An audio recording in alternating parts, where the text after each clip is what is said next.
അസ്സലാമു അലൈക്കും വറഹ്മത്തുള്ളാഹി വബറകാതുഹു. ഖലീലുല്ലാഹി ജീവിത പുസ്തകം എന്ന ഖലീലുല്ലാഹി ഇബ്രാഹിം നബി അലൈഹിസ്സലാമുമായി ബന്ധപ്പെട്ട ചില ജീവിത പാഠങ്ങൾ നാം പഠിച്ചുകൊണ്ടിരിക്കുകയാണ്. നമുക്കറിയാം, സുൽത്താനുൽ ഉലമയുടെ വിശ്വാസപൂർവം എന്ന ജീവിതത്തെ അക്ഷരങ്ങളാക്കി ലോകാവസാനം വരെയും ഇനി ആ ജീവിതം ജനങ്ങൾക്ക് വായിക്കാനും അറിയാനും പഠിക്കാനും പിന്തുടരാനും പറ്റുന്ന വിധം ഇന്ന് ലോകത്ത് പ്രകാശിതമായപ്പോൾ അതിലൂടെ ഒരുപാട് ചിന്തകർ, എഴുത്തുകാർ, പൗരപ്രമുഖർ, പണ്ഡിതന്മാർ, എഴുത്തുകാർ എല്ലാവരും ആഗ്രഹിക്കുന്നത് ഇതുവരെയും നേടിയെടുത്ത ആ ജീവിതത്തിൻ്റെ രഹസ്യങ്ങളും ജീവിതത്തിൻ്റെ ചുവടുകളും വായിക്കാനാണ്.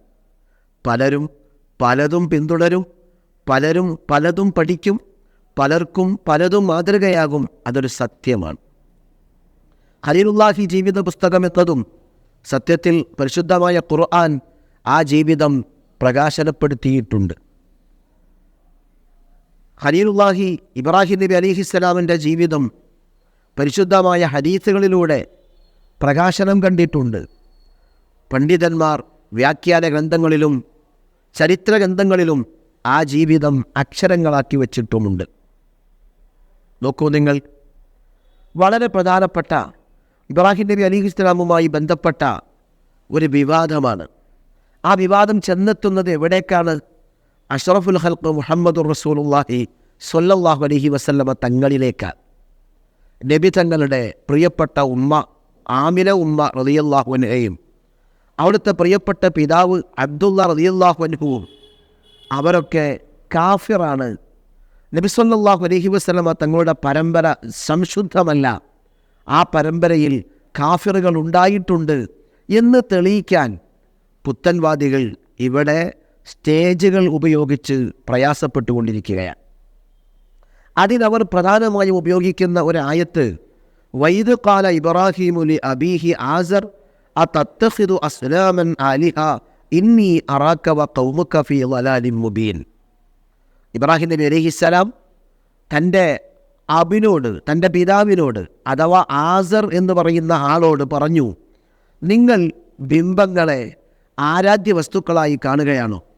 നിങ്ങളും നിങ്ങളുടെ സമുദായവും വ്യക്തമായ പിഴവിലാണ് എന്ന അർത്ഥം ദ്യോതിപ്പിക്കുന്ന ആയത്ത് ഖുർആനിൽ നമുക്ക് കാണാം.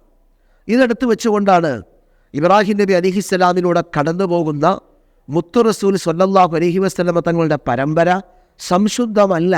കാരണം ഇബ്രാഹിം നബി അലൈഹിസ്സലാമിൻ്റെ പിതാവ് ആസർ ബിംബാരാധകനായിരുന്നു എന്നാണ് ഈ ആയത്ത് വെച്ചുകൊണ്ട് അവർ പഠിപ്പിക്കുന്നത്.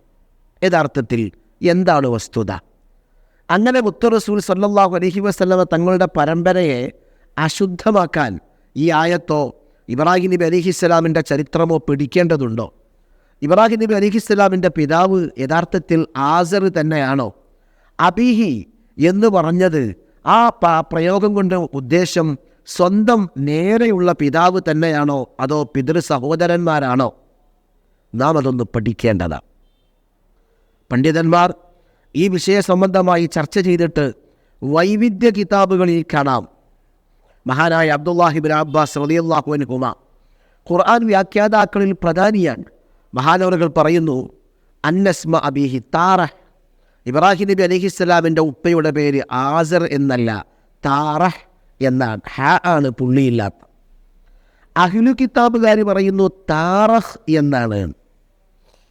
അതേ രൂപത്തിൽ വിവിധ പണ്ഡിതന്മാർ ഈ നിലക്കുള്ള വ്യത്യസ്ത അഭിപ്രായങ്ങൾ പറഞ്ഞിട്ടുണ്ട്. എന്താണെങ്കിലും ആസർ എന്നത് ഇബ്രാഹിം നബി അലൈഹിസ്സലാമിൻ്റെ പിതാവിൻ്റെ നാമം അല്ല. പിന്നെ പിതൃ സഹോദരങ്ങൾക്കും പിതാവ് എന്ന് പറയാറുണ്ട്. ആ നിലയിൽ പ്രയോഗിച്ചതാണ്, അല്ലാതെ സ്വന്തം നേരെയുള്ള പിതാവ് അല്ല. ചില പണ്ഡിതന്മാർ അത് വിശദീകരിച്ച് പറയുന്നുണ്ട്. ഇബ്രാഹിം നബി അലൈഹിസ്സലാം തൻ്റെ പിതാവിനോട് ഗൗരവമായാണ് സംസാരിക്കുന്നത്. അതത്തഖിദു അസ്നാമൻ ആലിഹ, നിങ്ങൾ ബിംബങ്ങളെ ആരാധ്യ വസ്തുക്കളാക്കുകയാണോ? ഗൗരവത്തിലാണ് സംസാരിച്ചത്. ഒരു പിതാവിനോട് ഒരു പ്രവാചകൻ ഒരിക്കലും അങ്ങനെ സംസാരിക്കില്ലല്ലോ. ആ സംസാര ശൈലി തന്നെ തൻ്റെ സ്വന്തം പിതാവാണ് ആസർ എന്നത് ശരിയല്ല എന്നതിനെ അല്ലേ പഠിപ്പിക്കുന്നത് എന്ന് പഠിപ്പിക്കുന്ന പണ്ഡിതന്മാർ കാണാം.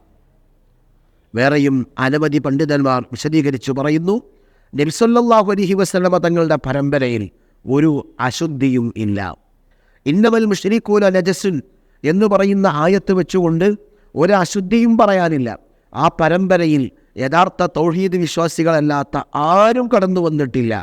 ആയത്തുകൾ തെളിവാണ്, അതേ ചരിത്ര പശ്ചാത്തലങ്ങൾ തെളിവാണ്, ഹദീസിൻ്റെ വചനങ്ങൾ അതിന് വ്യക്തമായ തെളിവാണ്. അതുകൊണ്ട് തന്നെ ആസർ ആ പരമ്പരയിൽ ഇല്ല. അത് ഇബ്രാഹിം നബി അലൈഹിസ്സലാമിൻ്റെ പിതൃ സഹോദരനാണ് എന്നാണ് പണ്ഡിതന്മാർ പഠിപ്പിക്കുന്നത്. വേറെ ചില ആളുകൾ പറയുന്നുണ്ട് 2 നാമം അദ്ദേഹത്തിനുണ്ടായിരുന്നു എന്നാണ്. 2 പേരുള്ള 2 വ്യക്തികളുണ്ടാവാലോ, 1 പേരുള്ള 2 വ്യക്തികളും ഉണ്ടാവാലോ.